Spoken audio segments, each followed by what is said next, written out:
मंडळी, हिवाळ्यात बाजारात आवळे भरपूर प्रमाणात मिळतात, तर ही आवळ्याची रेसिपी जरूर बनवा।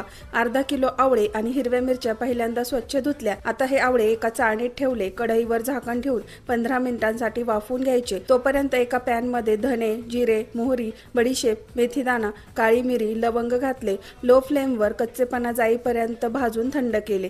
हे थंड झालं की मिक्सरला जाडसर फिरवून घ्यायचं, खूप जास्त बारीक करायचं नाही। 15 मिनिटांनंतर आवळे छान वाफले, बाहेर काढून पूर्णपणे थंड केले। आवळे थंड झाले की व्हिडिओ दाखवल्याप्रमाणे याच्या कळ्या मोकळ्या करून यातली बी काढून घ्यायच्या। सर्वच आवळ्यांमधली बी काढून एका भांड्यात घेतले। आता हिरवी मिरची पण अशा प्रकारे उभा कट देऊन कापून घ्यायची। सर्व मिरच्या कापल्या। यावर आता मिक्सरला बारीक केलेला मसाला, लाल तिखट, हळद पावडर आणि चवीनुसार मीठ घालून सर्व कोरडच मिक्स करून घ्यायचं। शेवटी कडकडीत गरम तेलात हिंग घालून हे तेल यात घातलं। चांगलं एकजीव करत छान मिक्स केलं।